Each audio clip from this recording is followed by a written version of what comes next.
Okay, class, today we are going to be doing some vertical shifts with our graphing, and the vertical shift is represented with the d value here. So I graphed in blue y equals sine of x, and you can see the key points. And then in red, I have the y equals sine of x plus 2. So this is plus 2, that's a shift up 2. And you can see my key points were shifted up 2. And all of my key points get shifted up 2. Additionally, we have what is called the midline, and the sine function revolved around the midline. So with our shifted graph, our red one, the midline gets also shifted up too, so it revolves around there. So the process for our graphing it is we're going to first graph the base function, and then we're going to shift it up or down 2 units. So here in blue and green, I have blue my sine function, and green I have it shifted down 2 units. So you can see all of my key points are shifted down 2 units, and my midline is shifted down 2 units. And whatever this d value is, that is actually going to be the equation of our midline. So we can easily see the shift up or down. Okay, let's move on. So here we're going to graph one period of the function. So I want you to find some basic things. So we're going to start off by finding the shape. So the shape, it's a sine function, so the general shape of a sine function looks like this, where this is our midline, and then it has above and below.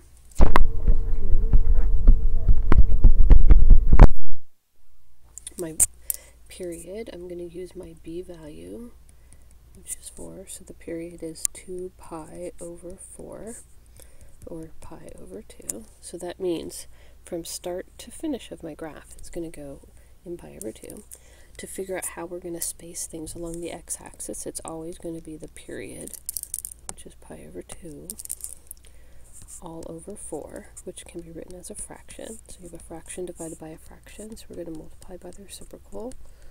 So that's 1/4, which is pi over 8. So the key points are going to be pi over 8 apart.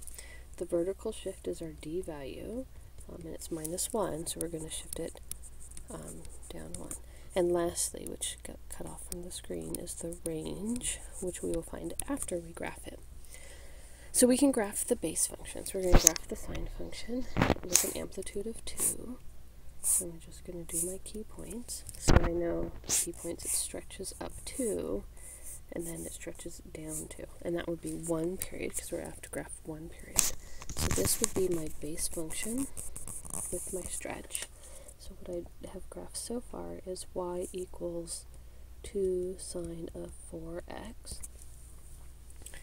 And if I change colors, I'll do the final answer in purple, my final answer, and that is where I'm going to shift it down 1. So I'm going to take my midline, which is the x-axis, and shift it down 1.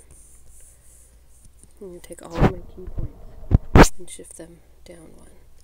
My key points all get shifted down 1, and notice the points that were on the x-axis are now the points that are on the midline. And I'm going to graph my 1 period by connecting the dots in a smooth curve, and since it does continue on forever in both directions, I have arrows on both ends, and we're going to have to label the period in the x-axis scale. So the x-axis is in pi over 8. So the next key point was at pi over 2 pi over 8, or pi over 4, then 3 pi over 8, and then the next point would be 4 pi over 8, or pi over 2. The period was pi over 2. I count in pi over 8. So 1 pi over 8, 2 pi over 8, 3 pi over 8, 4 pi over 8. So I graphed 1 period. So lastly, we need to find the range, and I want to find the range of the purple problem. And so to do that, we need to put the key points on our y-axis. So I have my midline at -1, which is the d value. It had an amplitude of 2, so it went down 2 more. Then it went up 2 all the way to 1. So I see my y values go between -3 and 1. The purple is between there. So it's between -3 and 1, including those endpoints. So an interval notation, so this is inequality, but an interval notation includes -3, and it goes up to 1, and it's square brackets because it includes those values. We always put the smaller number on the left, just like we did here. Okay, so let's move on to the next problem. So here we are going to graph 1 period of the function, and then find the following. So first we're going to have the shape. This is a negative sine function. So the shape will be a downward U. So the shape will look like this for a negative sine function where we have our mins, our max, and then the midline going through the middle of the graph. That's the basic shape. 3, so the amplitude is 3, this absolute value of A. The period is 2 pi over B, and my B is that too. So my period is pi. My x-axis scale would be period over 4, so it's pi divided by 4, and my vertical shift is going to be up 2. So if it's plus 2, it's up 2, if it's minus 2, it's down 2. So I'm going to graph my base function with an amplitude of 3, and it starts at its min. So I'm going to go to its min, and then the midline, and then I'm going to go up to its maximum, the next key point, midline, then the next key point goes to the min.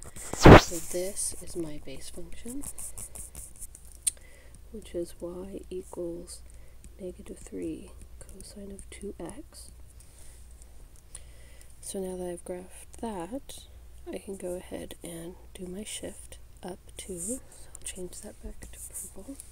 So we're going to shift everything, including my midline, up 2. So my midline is up here at positive 2. Your midline will be whatever your d value is. And then all of my key points I'm going to shift up 2.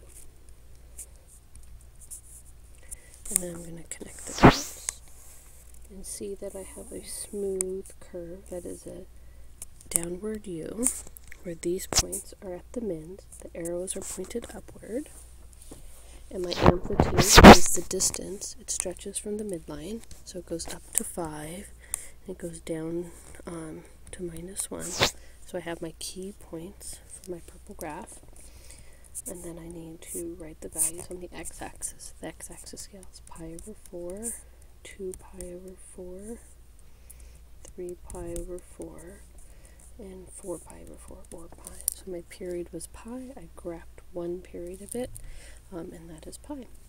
And that is how we do vertical shifts. Have a good night.